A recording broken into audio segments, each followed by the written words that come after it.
Добар ден, почитувани. Стартува уште една нова Телма амбуланта. Петочото издание го реализираме во соработка со клиничката болница Жан Митрев. Денеска ќе зборуваме за еден проблем кој е резултат на современиот начин на живење. Какво е влијанието на работата од дома врз менталното здравје? Кои се предностите, но и негативните страни на дигиталната работа и како да се воспостави рамнотежа? За работата од далечина и менталното здравје денеска зборуваме со магистар доктор Марија Костадиновска, специјалист психијатар во клиничката болница Жан Митрев. Ќе погледнеме блок реклами, а веднаш потоа се гледаме во студијата.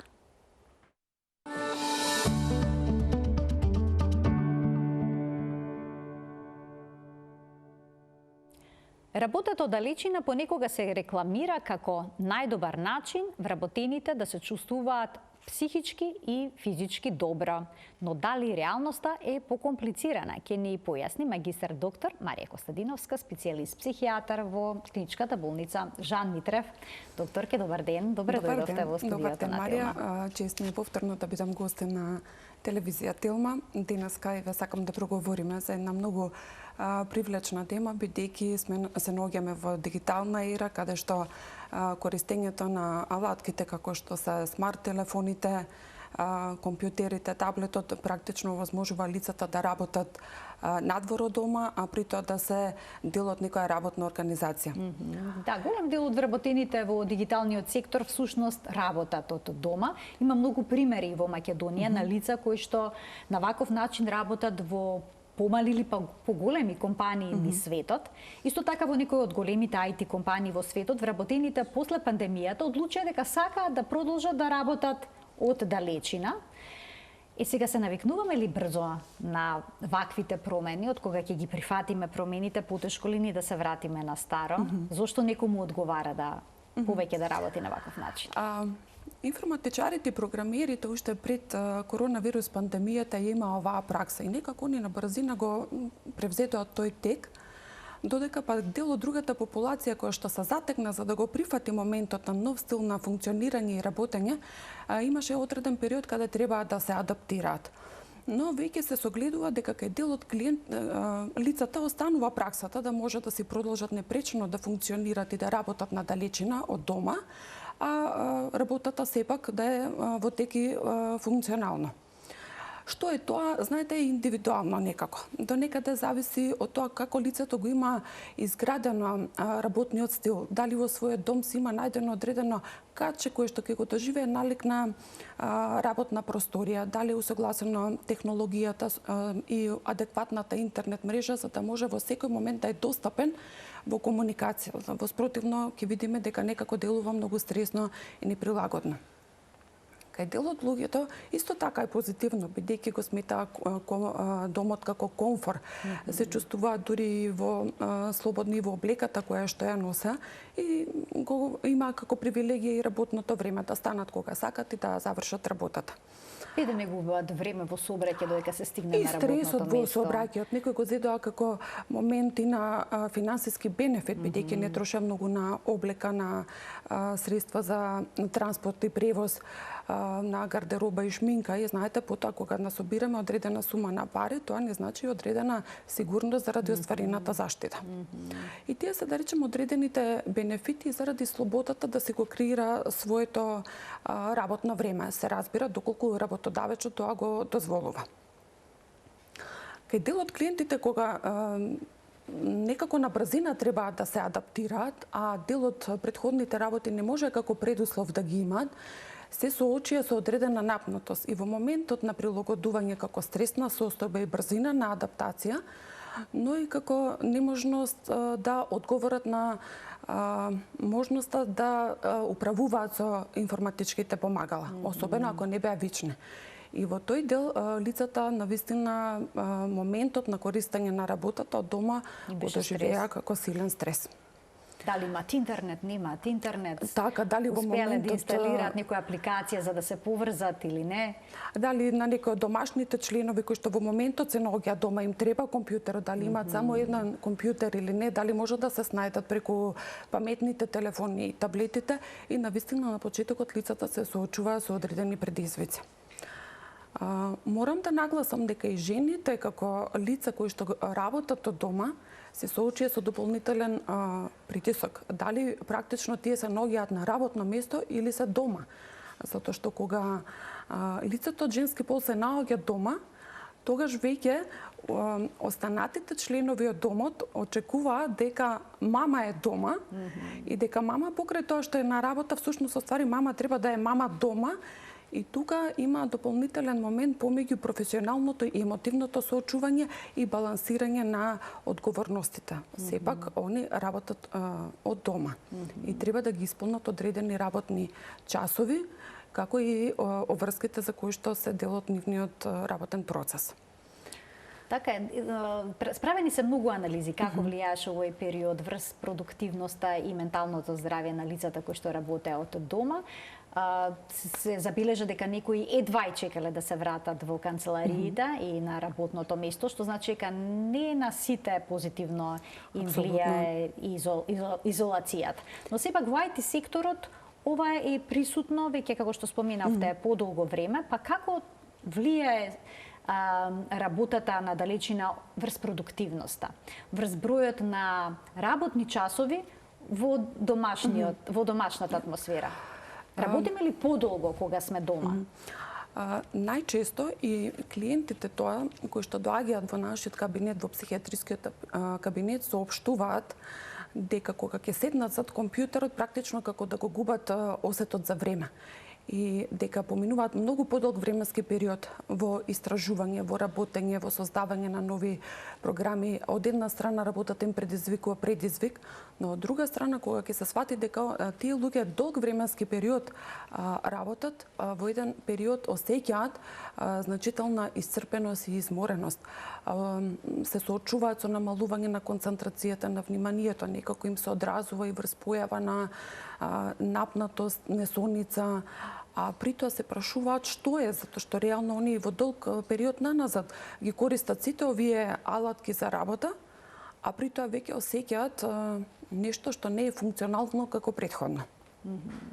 На тој начин може да влезат во фаза на согорување, каде што се ментално исцрпени, се соочуваат со замор, недостиг на енергија, им е потребно многу подолг временски период за да завршат работа која што претходно ја завршувале за краток период.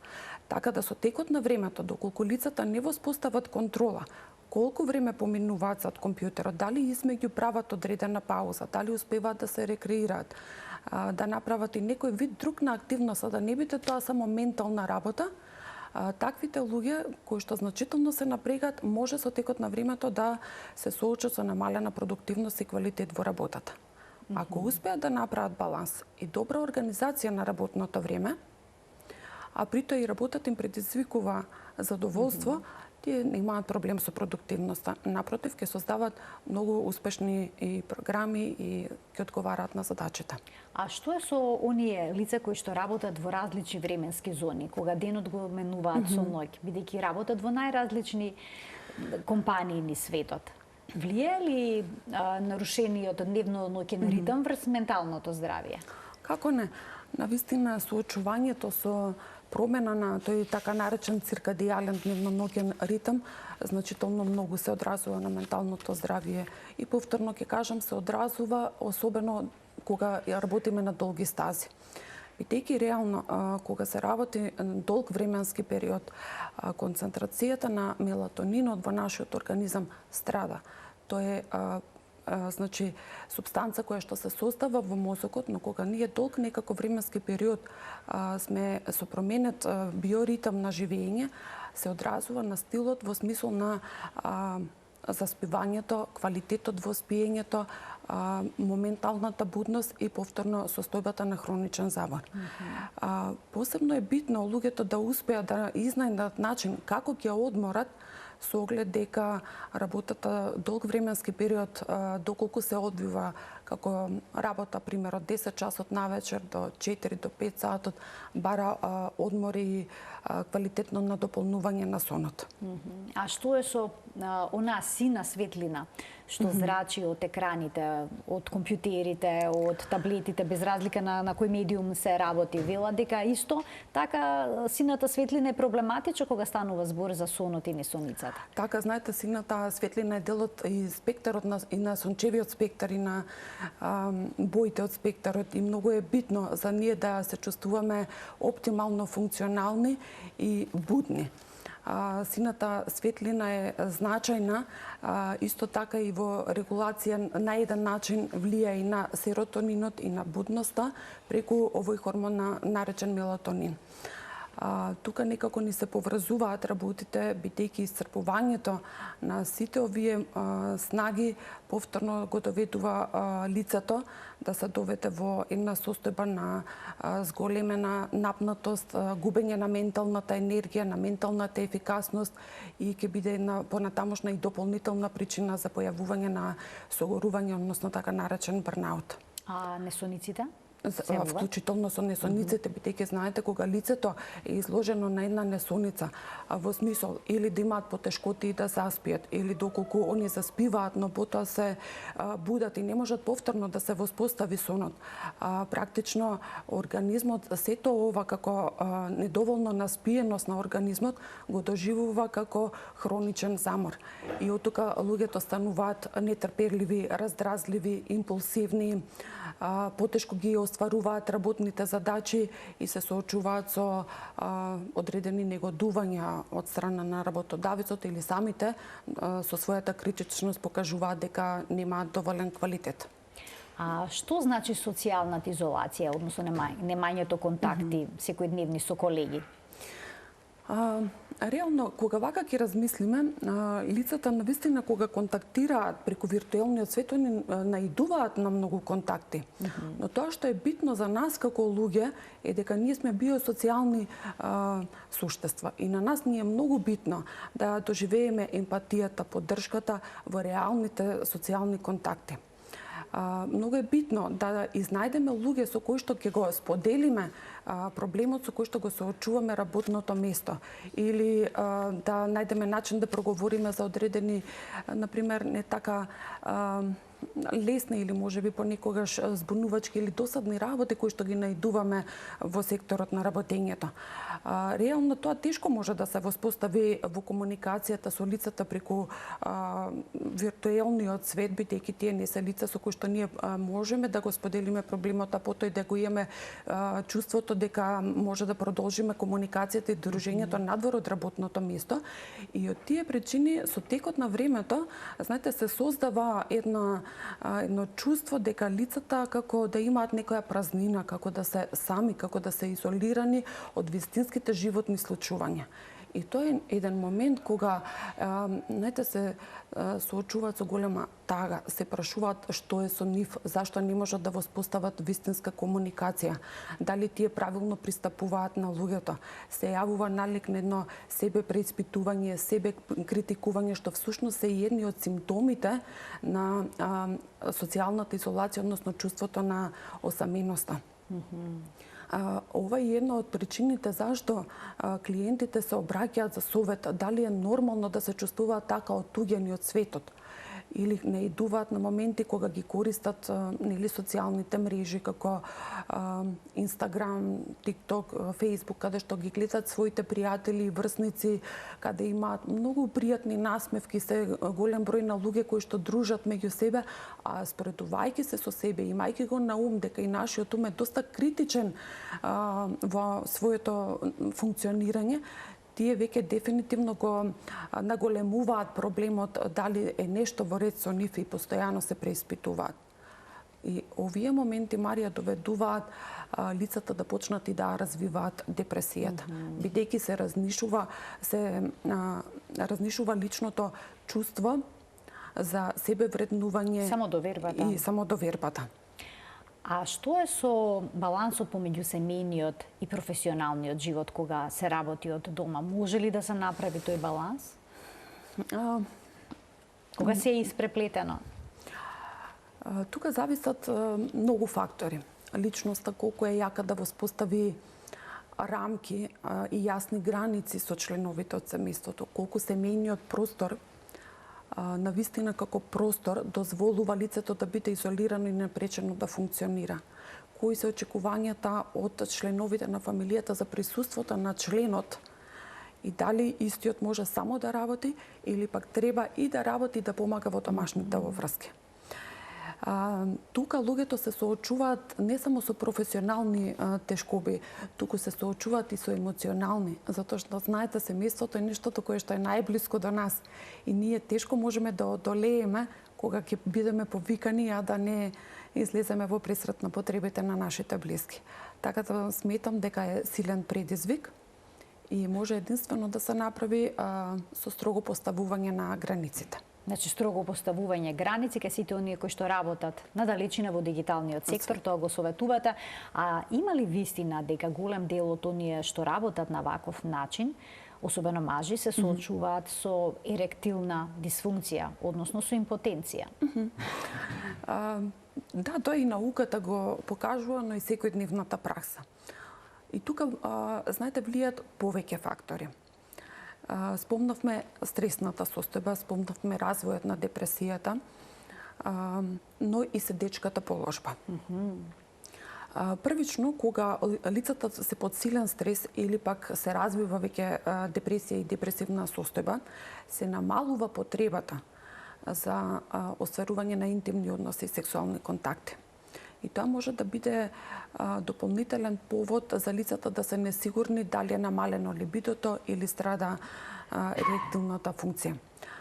Во моментот кога па особено лицата подолг временски период седат, се намалува циркулацијата, ние велиме во малата карлица, каде што реално имаме многу мала циркулација и доток на крв кој што е потребен за правилното функционирање на сексуален план. Дел од луѓето, особено ако се соочуваат и со зголемена телесна тежина и пропратни телесни заболувања, како што е шеќерната болест, зголемениот крвен притисок, ова може да бидат дополнителни ризик фактори кои што би влијаеле во појава на сексуална дисфункција. А како влијаат, да речеме, и тие содржини на интернет кога се следат? Негативно влијаат, знаете, тоа може да биде како причина да бидат предострожни што може да превземат за себе. Од една страна негативно, знаете, првен е тешко да се соочиме дека нашата работа може да биде предизвик или причина за појава на некоја состојба, болест, а од друга страна може да биде и еден мотив за лицата да размислат што треба да коригираат во нивниот стил на работа, како да ја координираат работата во текот на денот, за последователно да не настануваат овие промени. Кога луѓето се премногу напнати, понекогаш знаат и да посегнат по алкохол и слично, се забележува ли овој тренд повеќе кај оние кои што се соочени со некаква анксиозност поради брнаут синдромот предизвикан од работење во домашна средина? Реално да, особено тоа се случува кај помладите лица. Не дека ги исклучуваме повозрастните, но некаде 25-та годишна возраст, кога се уште младите се во така наречен адолесцентен период и кога се уште се оформуваат како лица. Долговремената работа пред компјутер и живењето во тој виртуелен свет, особено ако изостанува оваа комуникација реална надвор, може да доведе до развој на силни анксиозни состојби, каде што тие не знаат што се случува со нив и да посегнуваат, како по алкохол, така и по некои од психоактивните супстанции, марихуана, амфетамин и слично. Идејата е да го смират немирот кој што го доживуваат во себе.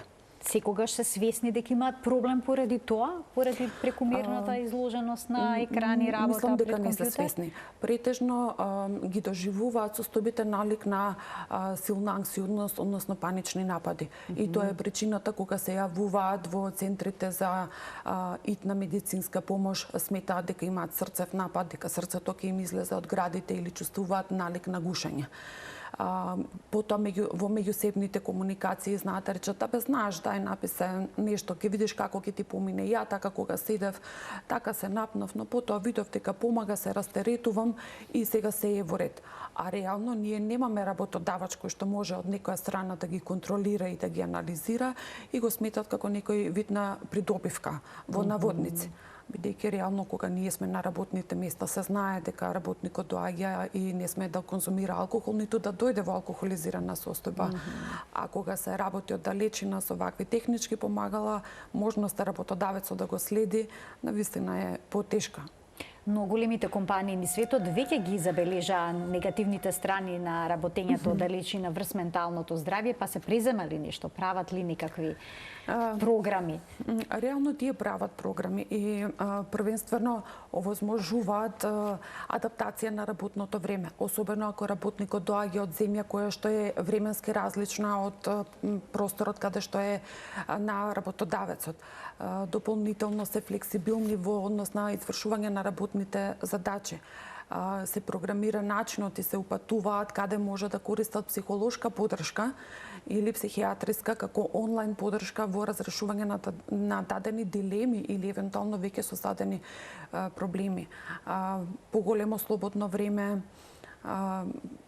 имаат осигурување кои што го поддржуваат менталното здравје и менталниот напредок на лицето. Се разбира допрва и предизвик, бидејќи ние откако се случи коронавирус пандемијата, го согледуваме како проблем и веќе се изнаоѓаат и начини како ние треба да пристапиме спрема клиентите, према општата симптоматологија, но и спрема личните потреби на лицето, за да може да изградиме индивидуална стратегија во надминување или спречување на појава на несаканите моменти од работата со техничките помагала на далечина. Ке ги поканим и гледачите да се вклучат во денешната емисија, почитувани од овој момент. Емисијата е контактна и можете вие да се јавите на бројот на телевизија Телма, да поставите прашање на темата на која што говориме и секако да добиете одговор на него. Доколку работиме на ваков начин, што можеме да направиме за да го зачуваме нашето ментално здравје? Што советувате?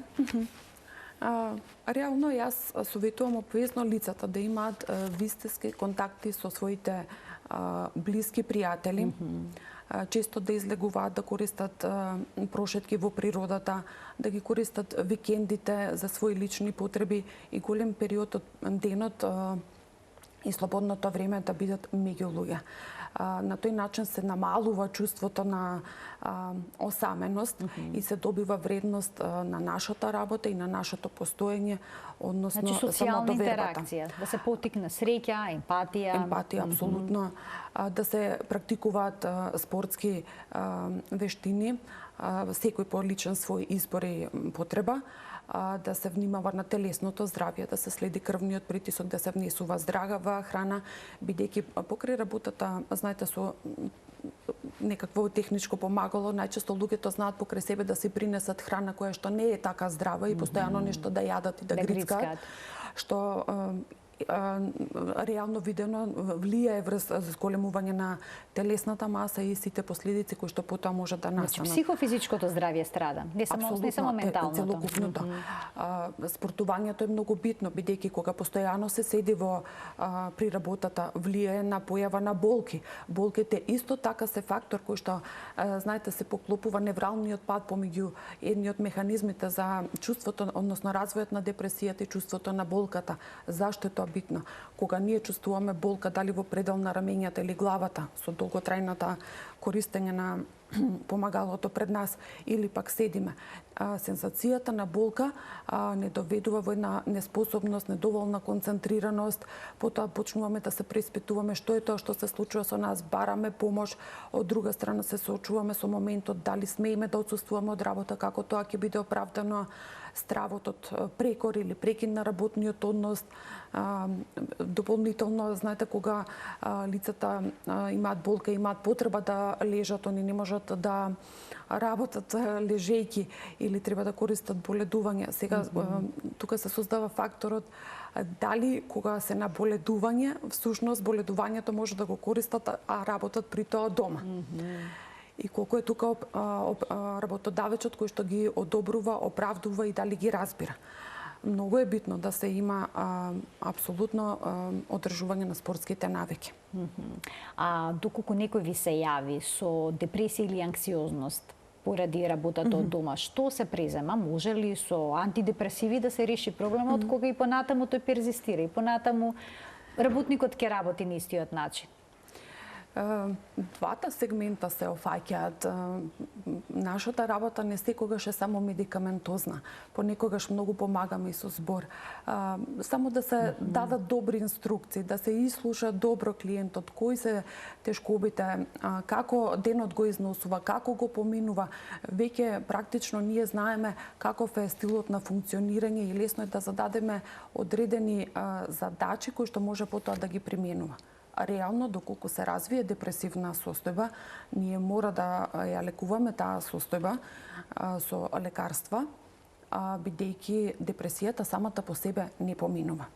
Не поминуваат ни стресните состојби, доколку ние не им ги укажеме на клиентите како настанал стресот, како се одржува стресот и како ние може да го спречиме стресот, односно да увиди која состојба го доведува во стрес.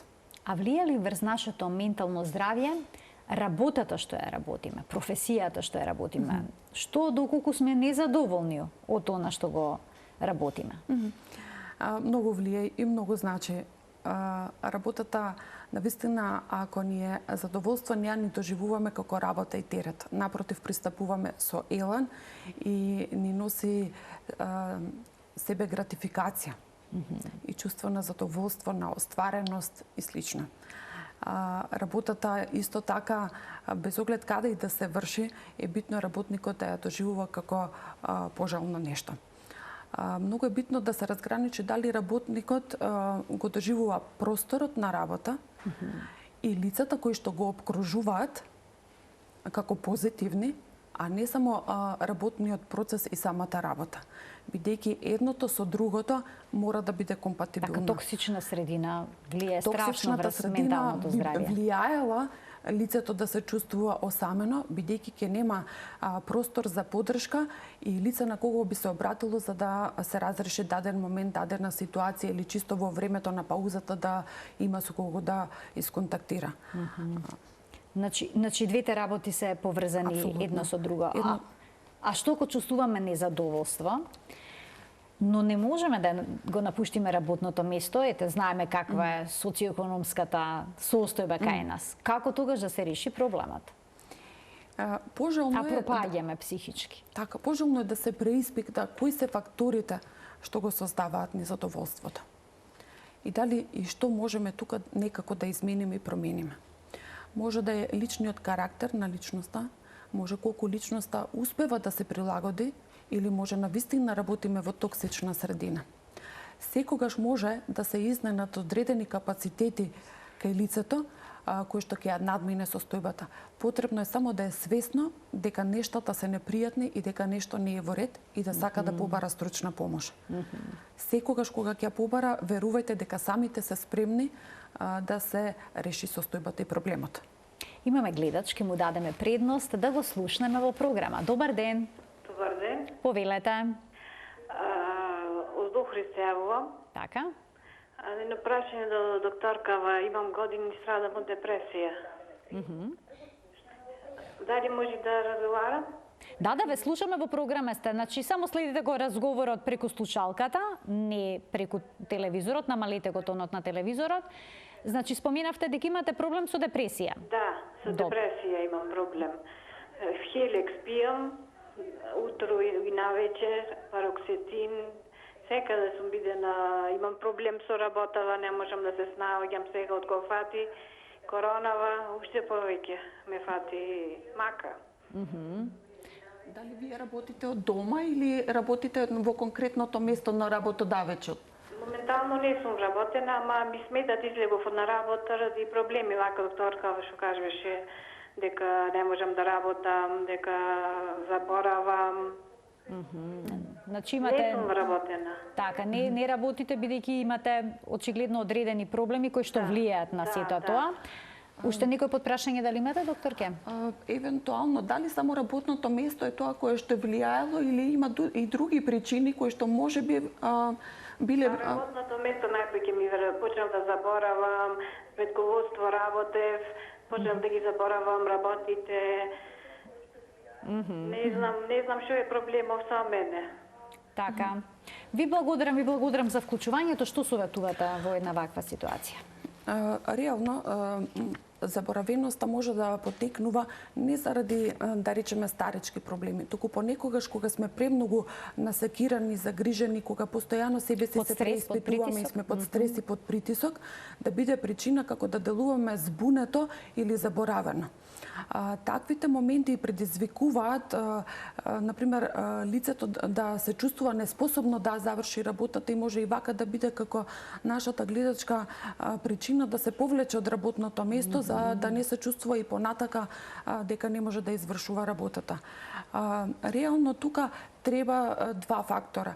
Да се увиди терапијата, да се следи редовно како клиент, евентуално да се коригира терапијата и да се увидат дали постојат други елементи и фактори кои што може го условуваат обстојувањето на оваа причина на збунето со оптовареност на работното место. Односно дали имаме и социјални фактори кои што го условуваат. Но може да се реши со разговори, со психотерапија. Апсолутно. Психотерапијата тука многу помага, како и адекватно моделирање на терапијата.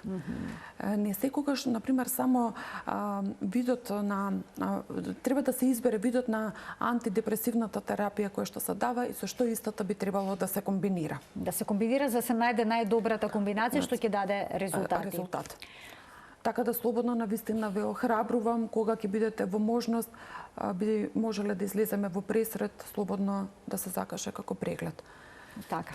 А што советувате за лицата кои што се во депресија? Дали понекога за нив можеби е подобро да работат од дома?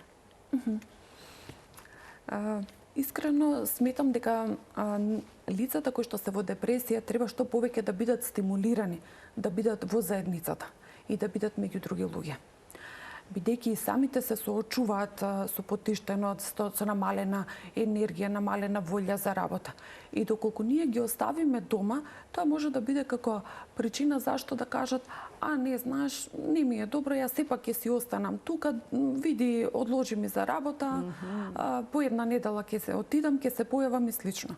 Но кога лицето кое што во депресија ќе го мотивираме, доколку веќе настапува подобрување на здравствената состојба и веќе се враќа волјата и интересот за работа, во таквите моменти можеме лицето да го вклучиме во работен однос и ангажман, тогаш е подобро да биде во самата работна организација.